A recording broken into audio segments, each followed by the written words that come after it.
50 বছর আগে ভাঙা ঘরে মাসকালার ডালের তেলানি হয়েছে, একবারের তেলানি গোটা গ্রাম মোহিত করে ছেড়েছে। একদিন আতপ চালের বিরিয়ানি খেলে 2 দিন পর্যন্ত হাত থেকে সুগন্ধ বের হয়েছে।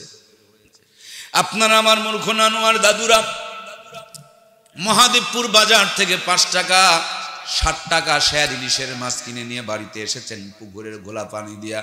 মূর্খ নানি আর দাদি কোনো মতন ধৌত করে ঘেরের চুলায় বসে রান্না শুরু করে দিয়েছেন। লবণ থাকলে তেল নেই, তেল থাকলে আবার ঝাল দেওয়ার কথা মনে নাই।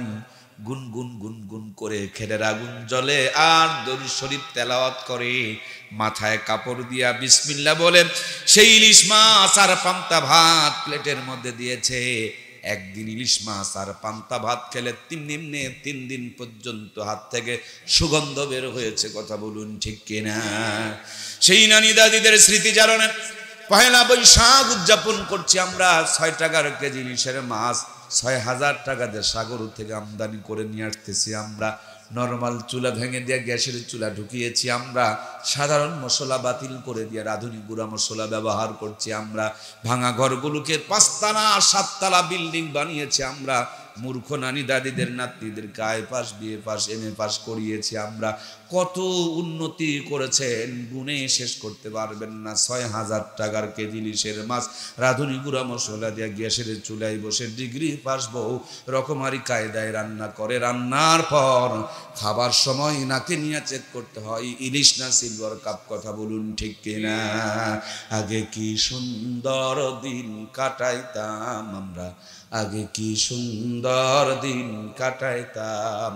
ফজর যখন হইতো মুয়াজ্জিন আযান দিত, মধুরা জান শুনে বিছানা ছাড়িতাম আমরা। মধুরা জান শুনে ঘুম ছাড়িতাম।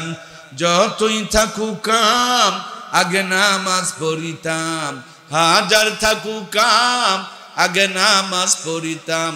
নামাজ পড়িয়া কোরআন পড়িতাম আমরা, নামাজ পড়িয়া জিকির করিতাম।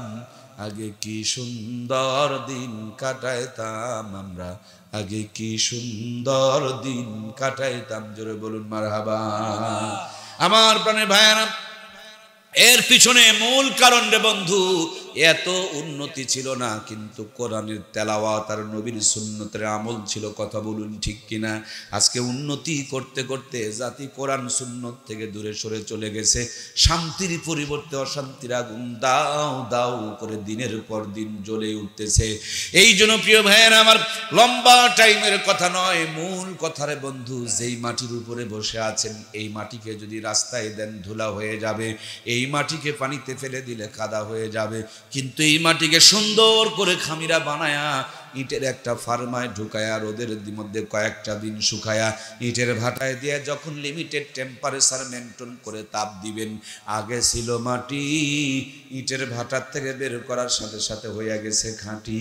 আগে আর কোনো দাম ছিল না, এখন ইটের ভাটার থেকে বের করার পর 10 থেকে 12 টাকা পর্যন্ত এক এক পিসের দাম হয়ে গেছে। আগে এইটা পানিতে ফেলে দিলে গলে যেত, ইটের ভাটার থেকে বের করার পর পানিতে ফেলে দিলে গলে যায় না, শক্ত হয়।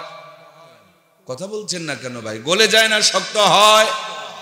একই মাটি ভাটায় দেওয়ার আগে গলে যায়, আর ভাটার থেকে বের করে পানিতে দিলে আরো শক্ত হয়। মুসলমানের ঘরে জন্ম নিলেই মুসলমান হয় না, গরুর পেটে জন্ম নিলে গরু হয়, ছাগলের পেটে জন্ম নিলে ছাগল হয়, কিন্তু মানুষের পেটে জন্ম নিলে মানুষ হয় না। যদি মানুষের পেটে জন্ম নিলেই মানুষ হতো, এই মানুষের দুনিয়াতে এত অশান্তি, চুরি বাটপারি খুন ধর্ষণ করতে পারে না। কথা বলুন ঠিক কিনা? মানুষ, যার ভিতরে হুঁশ আছে তাকেই মানুষ বলে, যার ভিতরে হুঁশ নাই সেইটাকে মানুষ বলার কোনো উপায়। আমার প্রাণের ভাইয়েরা, যারা ইজ্জত বের করে দেখায় তাদেরকে কি মানুষ বলা যায়? খালি মায়েরাও দেখায় না, এখন দেখবেন আমার ভাইয়েরাও দেখায়। প্যান্ট বের হয়েছে স্মার্ট মার্কা পাঙ্খু প্যান্ট, বাজারে প্যান্ট কিনতে যায় দেখবেন প্যান্টের হাঁটুর মধ্যে কাটা, উড়ার মধ্যে ফাটা, পিছন দেখবেন প্যান্টের আবার পুঁট নাই, পিছনের অর্ধেকটা বের হয়ে আছে। কথা বলুন ঠিক কিনা?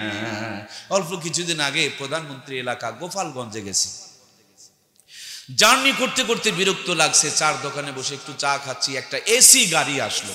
এক ভদ্রলোক নেমে বাংকার থেকে ব্যাগ বের করতে গিয়ে একটু চাপ লাগছে, পাছার থেকে ফ্যান খুলে দিছে দিনের বেলা রাস্তার মাঝখানে।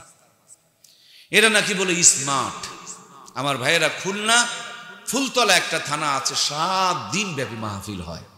আমি শেষ দিনের প্রধান বক্তা ছিলাম এক বছর। মসজিদে আমাদেরকে থাকতে দিয়েছে অনেকগুলো বক্তা, আমাকে তুলে দিয়েছে রাতের 3টায়।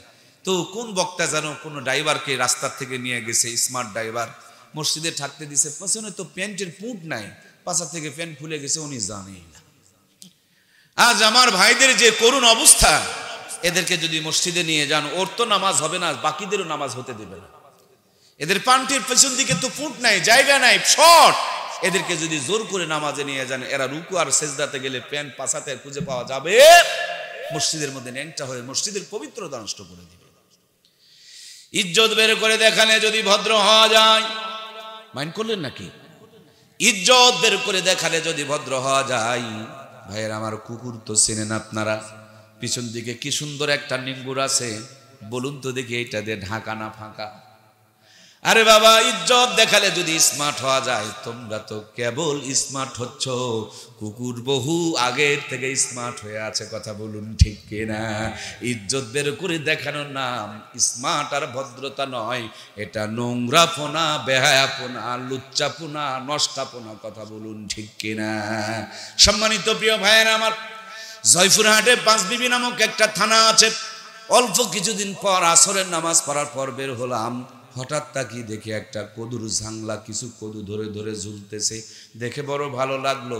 উপর দিকে তাকিয়ে দেখি একটা পাতিল, পাতিলের মধ্যে কি সুন্দর উপরে যেন মাথা বানায়, চুন দিয়া মাথা বানায় রাখছে। নিচের দিকে তাকায় দেখি একটা ঝাঁটা আর জুতা ঝুলতেছে। সাইডে দাঁড়ায় শর্ট শর্ট করে ক্যামেরায় 2-3টা ছবি তুলে নিলাম। অল্প কিছুদিন আগে দিনাজপুরের নবাবগঞ্জ থানাতে মাহফিল করতে গিয়েছিলাম। মাহফিলে যাওয়ার আগে দেখতেছি একটা ইজি পাওয়ারের নিচের দিকে জুতা ঝুলতেছে। ছোট্টবেলার কথা বলতেছি, মাতাজি হাট এলাকা তরমুজের ভালো চাষ হতো। তাকায়া দেখি তরমুজের জমিতে বুশ বানায়া, পাছায় বাঁশ দিয়া, মাথায় পাতিল দিয়া, গলার মধ্যে জুতার মালা ঝুলায় রাখছে। তখন আমার একটু বুদ্ধি শুদ্ধি কম ছিল, ছোট্ট মানুষ ছিলাম, আমি বলেই ফেললাম, বুশকে মানুষ ঘৃণা করে, তাই তরমুজের জমিতে বাঁশ দিয়া রাখছে। এক মুরব্বী চাচা বলছে, না না, এটা বুশের পাছায় বাঁশ দেওয়া নয়, এটা হলো তরমুজ বাঁচানোর কায়দা। কিছু কিছু মানুষের নজর এত খারাপ, সরাসরি যদি তরমুজের উপরে বদনজর পড়ে যায়, তরমুজ নাকি পচে যাবে। এই জন্য বুশ বানায়া, পাছায় বাঁশ দিয়া, মাথায় পাতিল দিয়া, গলায় জুতার মালা ঝুলায় রাখছে। আবার কদুর ঝাংলার মধ্যে উপরের দিকের পাতিল আর নিচের দিকে ঝাঁটা ঝুলায় রাখছে। দিনাজপুরে গিয়ে দেখেছিলাম কাঁঠাল গাছে গরুর মাথার হার আর ঝাঁটা জুতা ঝুলায় রাখছে। তার মানে আমার প্রিয় ভাইয়েরা, আপনার মাথায় কত বুদ্ধি আল্লাহ তাআলা দিয়েছেন। তরমুজ রক্ষা করতে বুঝলেন, কদু রক্ষা করতে বুঝলেন, বেগুন রক্ষা করা বুঝলেন, গরুকে রক্ষা করা বুঝলেন, কিন্তু মাকে রক্ষা করা বুঝলেন না, বোনকে রক্ষা করতে বুঝলেন না, মেয়েকে রক্ষা করতে বুঝলেন না। ওগুলোকে বদনজর থেকে বাঁচাই, আর নিজের বউকে বিউটি পার্লারে সাজায়া, পাতলা কাপড় পরায়া, মোটর সাইকেলের পিছনে চড়ায়া, মার্কেটে ঘুরায়া ঘুরায়া ঘুরায়া গুনাহ কামাই করে, দায়ুসের খাতায় নিজের নামটা লেখায়, বিবির নামটা লেখায়। এরকম কিছু কপাল পরা মুসলমান আছে না নাই?